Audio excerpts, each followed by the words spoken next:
നാമനിർദ്ദേശ പത്രികാ സമർപ്പണം നടന്നിരിക്കുകയാണ്. ഭാരതീയ ജനത പാർട്ടിക്ക് മാത്രമല്ല ഭാരതത്തിലെ ജനങ്ങൾക്കെല്ലാം തന്നെ ഏറെ പ്രതീക്ഷയുള്ളൊരു നാമനിർദ്ദേശ പത്രികാ സമർപ്പണമാണ് ഇപ്പോൾ നടന്നിരിക്കുന്നത്. വാരണാസിയിലെ ജനങ്ങൾ ഉറ്റുനോക്കുന്ന ആ ഒരു നിമിഷം കടന്നുപോയിരിക്കുകയാണ്. അതിനുശേഷം നമുക്കറിയാം, ഇതിനു മുന്നോടിയായി അദ്ദേഹം എക്സിൽ കുറിച്ചത് എടുത്തു പറയേണ്ട ഒരു കാര്യം തന്നെയാണ്. കാശിയുമായുള്ള തന്റെ ബന്ധം അവിഭാജ്യവും താരതമ്യപ്പെടുത്താനാകാത്തതും എന്ന് അദ്ദേഹം എക്സിൽ കുറിക്കുകയുണ്ടായിരുന്നു. മാത്രവുമല്ല, കാശിയോടുള്ള തന്റെ പ്രണയത്തെക്കുറിച്ചും ഗംഗയുമായുള്ള ആത്മബന്ധം വർഷങ്ങളായി എങ്ങനെ തുടരുന്നുവെന്നുമെല്ലാം വിശദീകരിക്കുന്ന ഒരു വീഡിയോ കൂടി അദ്ദേഹം എക്സിൽ പങ്കുവച്ചിട്ടുണ്ട്.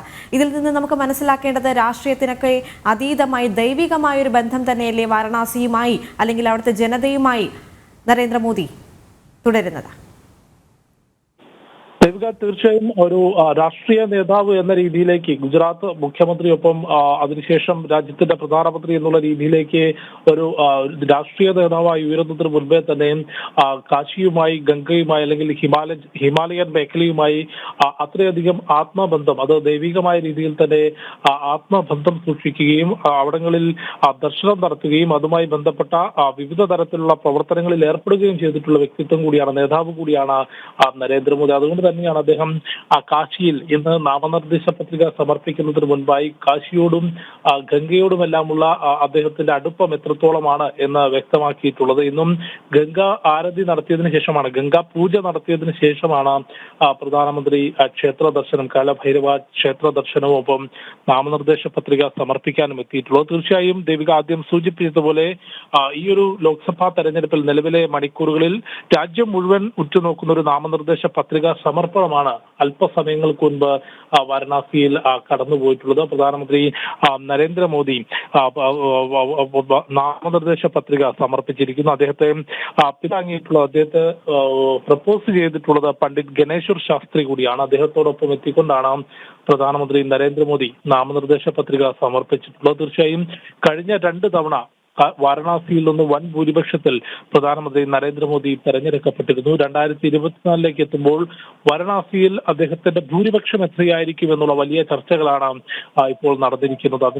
അത് എത്രത്തോളം ആയിരിക്കും എന്നുള്ളത് ഇന്നലെ വൈകിട്ട് നടന്നിട്ടുള്ള റോഡ് ഷോയിൽ കൂടി നമുക്ക് വായിച്ചെടുക്കാൻ സാധിക്കുമായിരുന്നു. തീർത്തും വാരണാസി ഒരു കാവിക്കടലായി മാറിയ കാഴ്ച ഇന്നലെ വൈകിട്ട് രാജ്യം മുഴുവൻ അല്ലെങ്കിൽ ലോകം മുഴുവൻ കണ്ടിട്ടുള്ളതാണ്. ലക്ഷക്കണക്കിന് ആളുകൾ, അത് BJP പാർട്ടി പ്രവർത്തകർക്കപ്പുറത്തേക്ക് വാരണാസിയിലെയും UPയിലെ മറ്റു ഭാഗങ്ങളിൽ നിന്നുമുള്ള ജനങ്ങൾ വാരണാസിയിലേക്ക് ഒഴുകിയെത്തുകയും പ്രധാനമന്ത്രി നരേന്ദ്രമോദിയെ വരവേൽക്കുന്നതിനായി ഇന്നലെ വാരണാസിയിൽ ഒത്തുചേരുകയും ചെയ്തിരുന്നു. അതൊരു വലിയ ജനസാഗരം തന്നെ പ്രധാനമന്ത്രിയെ കാത്തിരുന്നു. ഏകദേശം 2.5 മണിക്കൂറോളം നീണ്ടുവന്ന റോഡ് ഷോ പ്രധാനമന്ത്രി അവിടെ നടത്തിയ ഏകദേശം 5 കിലോമീറ്ററിൽ അധികം ദൂരം റോഡ് ഷോ നടക്കുമ്പോൾ ഇത്രയധികം ദൂരവും ആ റോഡിന്റെ ഇരുവശവും ആളുകൾ പ്രധാനമന്ത്രിയെ കാണുന്നതിനായി തടിച്ചുകൂടിയിരുന്നു. അവർ ഭാരത് മാതാ കി ജയ് വിളിച്ചുകൊണ്ട്, പ്രധാനമന്ത്രി നരേന്ദ്രമോദിക്ക് ജയ് വിളിച്ചുകൊണ്ടും നൃത്തരൂപങ്ങൾ അവതരിപ്പിച്ചുകൊണ്ടും എല്ലാം തന്നെയായിരുന്നു പ്രധാനമന്ത്രിയെ വരവേറ്റത്. അത്തരത്തിൽ കഴിഞ്ഞ ഈ ഒരു മണിക്കൂറുകൾ പൂർണ്ണമായും ദേശീയ രാഷ്ട്രീയം പൂർണ്ണമായും വാരണാസിയിലേക്ക് ഉറ്റുനോക്കുകയായിരുന്നു. ഇന്നലത്തെ പ്രധാനമന്ത്രി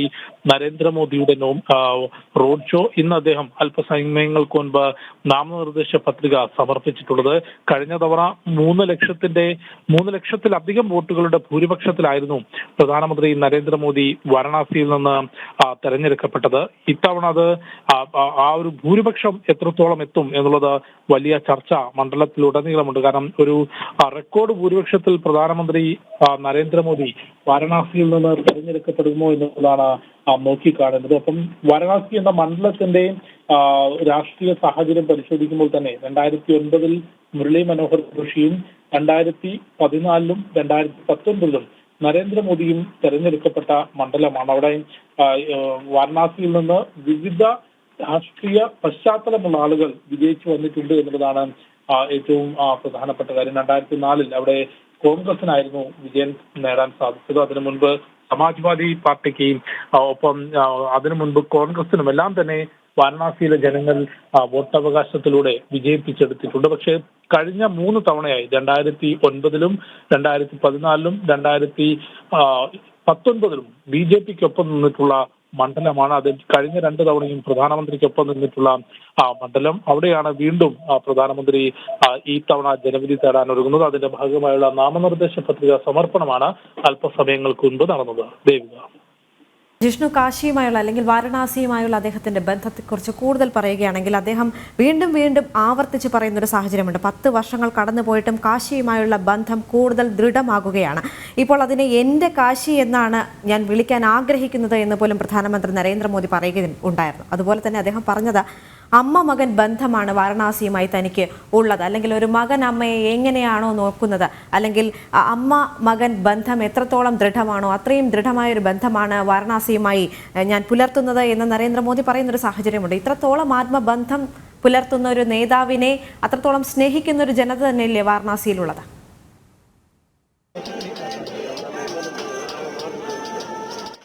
കാശിയുമായി ബന്ധപ്പെട്ട അല്ലെങ്കിൽ അദ്ദേഹത്തിന്റെ ആത്മബന്ധം എത്രത്തോളമാണ് എന്നുള്ളത് അദ്ദേഹം സമൂഹ മാധ്യമങ്ങളിൽ നിന്ന് കുറിച്ച വാക്കുകളിൽ നിന്ന് തന്നെ നമുക്ക് വായിച്ചെടുക്കാൻ സാധിക്കുന്നതാണ്. ഗംഗ തന്നെ ദത്തെടുത്തു എന്നുള്ളതാണ് പ്രധാനമന്ത്രി വ്യക്തമാക്കിയിട്ടുള്ളത്. അതായത് ഒരു അമ്മയുടെ സ്ഥാനത്ത് ഗംഗയെ കാണുന്നു. ഒപ്പം കാശിയിലെ ജനങ്ങൾക്ക് വേണ്ടി കഴിഞ്ഞ 10 വർഷം നടപ്പാക്കിയിട്ടുള്ള വികസന പദ്ധതികൾ, അതുമായി ബന്ധപ്പെട്ടും അദ്ദേഹം ചില വിവരങ്ങൾ സമൂഹ മാധ്യമങ്ങളിൽ പങ്കുവച്ചിരുന്നു. നവാമി ഗംഗ പോലെ ആ പുണ്യ നദിയെ പുനരുജ്ജീവിപ്പിക്കുന്നതിന്, അല്ലെങ്കിൽ മുൻപ് മലിനമായി ഒഴുകിയിരുന്ന നദിയെ പുനർജീവിപ്പിക്കുന്നതിന് പ്രധാനമന്ത്രി നരേന്ദ്രമോദി മുൻകൈയെടുത്തുകൊണ്ട് നടപ്പാക്കിയിട്ടുള്ള അല്ലെങ്കിൽ അത് പ്രാവർത്തികമാക്കിയിട്ടുള്ള പദ്ധതി, അത്തരത്തിൽ യുപിയിലെ ജനങ്ങൾക്കും വാരണാസിയിലെ ജനങ്ങൾക്കും കഴിഞ്ഞ 10 വർഷം കൊണ്ട് നടപ്പാക്കിയിട്ടുള്ള വികസന ജനക്ഷേമ പദ്ധതികൾ പ്രധാനമന്ത്രി എടുത്തു പറയുകയുണ്ടായി. അതുകൊണ്ട് തന്നെ വാരണാസിയിൽ പ്രധാനമന്ത്രി നരേന്ദ്രമോദിയുടെയും സ്ഥാനാർത്ഥിത്വം അത് കഴിഞ്ഞ 2 തവണത്തേതും പോലെ ഇത്തവണയും വാരണാസിയിൽ മോദി എത്തുമ്പോൾ അത് വാരണാസി എന്നൊരു മണ്ഡലം മാത്രമല്ല, ഉത്തർപ്രദേശിലെ മുഴുവൻ ലോക്സഭാ തെരഞ്ഞെടുപ്പ് പ്രചരണത്തിനും ബിജെപിയുടെ തെരഞ്ഞെടുപ്പ് പ്രചാരണത്തിനും വലിയ രീതിയിൽ ശക്തി പകരും എന്ന കാര്യത്തിൽ യാതൊരു സംശയവുമില്ല. പ്രത്യേകിച്ച് ഇത്തവണ 80 സീറ്റും യുപിയിൽ പിടിച്ചെടുക്കുമെന്ന വലിയ പ്രഖ്യാപനം നടത്തിക്കൊണ്ടാണ് ബിജെപിയുടെ പ്രചാരണ പ്രവർത്തനങ്ങൾ ഉത്തർപ്രദേശിൽ മുൻപോട്ട് പോകുന്നത്. അതുകൊണ്ട് തന്നെ കഴിഞ്ഞ ദിവസം നടന്നിട്ടുള്ള പ്രധാനമന്ത്രി നരേന്ദ്രമോദിയുടെ റോഡ് ഷോ ആണെങ്കിലും ഇന്ന് അദ്ദേഹത്തിന്റെ നാമനിർദ്ദേശ പത്രികയും ഗംഗാ പൂജയും ഉൾപ്പെടെ കഴിഞ്ഞ ഈ ഒരു മണിക്കൂറുകളിൽ വാരണാസി കേന്ദ്രീകരിച്ച് നടന്നിട്ടുള്ള രാഷ്ട്രീയം, അല്ലെങ്കിൽ ദേശീയ രാഷ്ട്രീയം തന്നെ കഴിഞ്ഞ കുറച്ച് മണിക്കൂറുകളായി വാരണാസിയിലേക്ക് ചുരുങ്ങുകയായിരുന്നു എന്ന് വേണമെങ്കിൽ നമുക്ക് എടുത്തു പറയാം. അത്രയധികം ശ്രദ്ധ ദേശീയ മാധ്യമങ്ങളും ഒപ്പം ദേശീയ രാഷ്ട്രീയവും ഈ വാരണാസിയിൽ പ്രധാനമന്ത്രി നരേന്ദ്രമോദിയുടെ റോഡ് ഷോയ്ക്കും ഇന്ന് അദ്ദേഹത്തിന്റെ നാമനിർദ്ദേശ പത്രികാ സമർപ്പണത്തിനും നൽകുകയാണ്. ഏതായാലും പ്രധാനമന്ത്രി നരേന്ദ്രമോദി വാരണാസിയിൽ നാമനിർദ്ദേശ പത്രിക സമർപ്പിച്ചു കഴിഞ്ഞു. ഇത് 3ാം തവണയാണ് കാശിയുടെ മണ്ണിൽ നിന്ന് നരേന്ദ്രൻ ജനവിധി തേടുന്നത്. ഇത്തവണ വാരണാസി അല്ലെങ്കിൽ കഴിഞ്ഞ തവണ പിടിച്ചെടുത്ത സീറ്റുകൾ എന്നതിനപ്പുറത്തേക്ക് ഉത്തർപ്രദേശിലെ 80 പരമാവധി സീറ്റുകളും പിടിച്ചെടുത്തുകൊണ്ട് വലിയ നേട്ടം ഉത്തർപ്രദേശിലും ഒപ്പം ഉത്തരേന്ത്യൻ സംസ്ഥാനങ്ങളിലും ഉണ്ടാകും എന്നുള്ള വലിയ പ്രതീക്ഷ ഇതിനോടകം തന്നെ ബിജെപിക്കുണ്ട്. പ്രത്യേകിച്ച് രാമക്ഷേത്രം യാഥാർത്ഥ്യമായതിനു ശേഷം നടക്കുന്ന ആദ്യ ലോക്സഭാ തെരഞ്ഞെടുപ്പ്, അതിൽ വലിയ മുൻകൈ ബിജെപിക്ക് ലഭിക്കും, അല്ലെങ്കിൽ വലിയ ജനപിന്തുണ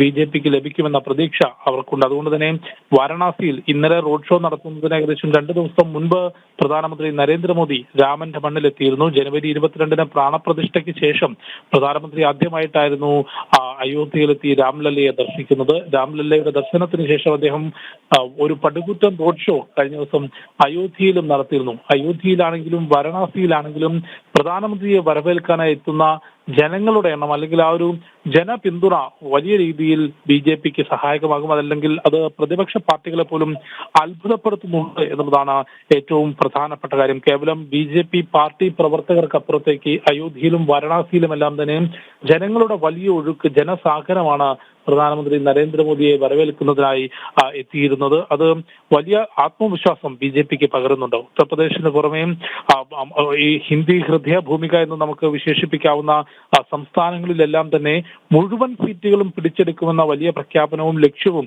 ഇത്തവണ ബിജെപിക്ക് നൽകിയിട്ടുണ്ട്. കഴിഞ്ഞ ദിവസങ്ങളിൽ കേന്ദ്ര ആഭ്യന്തരമന്ത്രി അമിത്ഷാ ഉൾപ്പെടെയുള്ളവർ പ്രഖ്യാപിച്ചിട്ടുള്ളത് ഈ സംസ്ഥാനങ്ങളിൽ, ഉത്തരേന്ത്യൻ സംസ്ഥാനങ്ങളിൽ കോൺഗ്രസിന് ആശ്വാസ ജയം പോലും നൽകാതെ, അതായത് ഒരു സീറ്റ് പോലും നൽകാതെ പരമാവധി സീറ്റുകൾ ബിജെപി പിടിച്ചെടുക്കും, അതിന് ജനങ്ങളുടെ പിന്തുണയുണ്ടാകും എന്നുള്ള പ്രഖ്യാപനം കേന്ദ്ര ആഭ്യന്തരമന്ത്രി അമിത്ഷാ ഉൾപ്പെടെയുള്ളവർ നടത്തിയിരുന്നു. അതിനനുസൃതമായ പ്രവർത്തനങ്ങൾ മുൻപോട്ട് പോകുന്നു. അതേസമയം തന്നെ ഈ ഇത്തവണ ഭാരതത്തിന്റെ ദക്ഷിണ മേഖലയിലും തെലങ്കാനയിലും ആന്ധ്രയിലും തമിഴ്നാട്ടിലും കേരളവും ഉൾപ്പെടെയുള്ള സംസ്ഥാനങ്ങളിലും കൂടുതൽ സീറ്റുകൾ പിടിച്ചെടുക്കാൻ സാധിക്കും എന്നുള്ളതും BJP വ്യക്തമാക്കുന്നുണ്ട്. കേവലം കഴിഞ്ഞ കാലങ്ങളിൽ ഒരു ഉത്തരേന്ത്യൻ സംസ്ഥാനങ്ങളിൽ വേരോട്ടമുള്ള പാർട്ടി എന്നതിനപ്പുറത്തേക്ക് ഭാരതം മുഴുവൻ വേരോട്ടമുള്ള വടക്കിഴക്കൻ സംസ്ഥാനങ്ങളിലും ഭാരതത്തിന്റെ ദക്ഷിണ മേഖലകളിലും ഉത്തരേന്ത്യൻ സംസ്ഥാനങ്ങളിലും ഒരുപോലെ സ്വാധീനവും ജനപിന്തുണയുമുള്ള പാർട്ടിയായി BJP വളരുകയാണ് എന്നുള്ളതാണ് പ്രധാനമന്ത്രി നരേന്ദ്രമോദിയും ആഭ്യന്തരമന്ത്രി അമിത്ഷായും ഉൾപ്പെടെയുള്ളവരെല്ലാം തന്നെ വ്യക്തമാക്കുന്നത്. കഴിഞ്ഞ ദിവസം 4ാം ഘട്ട തെരഞ്ഞെടുപ്പ് പൂർത്തിയായതിനു പുറമെ BJP വൃത്തങ്ങൾ വിലയിരുത്തുന്നത് തന്നെ 5ാം ഘട്ട തെരഞ്ഞെടുപ്പ് പൂർത്തിയാകുന്നതോടെ BJPക്ക് കേവല ഭൂരിപക്ഷത്തിനപ്പുറത്തേക്ക് സീറ്റുകൾ 270 മുകളിലേക്ക് സീറ്റുകൾ ലഭിക്കും. അതുകൊണ്ട് തന്നെ 7 ഘട്ടവും പൂർത്തിയാകുമ്പോൾ ചരിത്ര ഭൂരിപക്ഷം ഇത്തവണ BJPക്ക് ലോക്സഭാ തെരഞ്ഞെടുപ്പിൽ ഉറപ്പാണ് എന്ന വിലയിരുത്തൽ പ്രധാനമന്ത്രി നരേന്ദ്രമോദി ഉൾപ്പെടെയുള്ള BJP നേതൃത്വം നടത്തുകയും ചെയ്തിരുന്നു. ഏതായാലും വാരണാസിയിൽ പ്രധാനമന്ത്രി നരേന്ദ്രമോദിയുടെ നാമനിർദ്ദേശ പത്രിക സമർപ്പണം കഴിഞ്ഞിരിക്കുകയാണ്. അദ്ദേഹം ഗംഗാ പൂജ നടത്തിയതിനു ശേഷം കാലഭൈരവ ക്ഷേത്രത്തിൽ ദർശനം നടത്തിയാണ് ഇപ്പോൾ നാമനിർദ്ദേശ പത്രിക സമർപ്പിച്ചിട്ടുള്ളത്. പ്രധാനമന്ത്രി നരേന്ദ്രമോദി വാരണാസിയിൽ നാമനിർദ്ദേശ പത്രിക സമർപ്പിച്ചിരിക്കുകയാണ്. ഗംഗാ പൂജയ്ക്കും കാലഭൈരവ ക്ഷേത്ര ദർശനത്തിനും ശേഷമാണ് പ്രധാനമന്ത്രി പത്രികാ സമർപ്പണത്തിന് എത്തിയത്.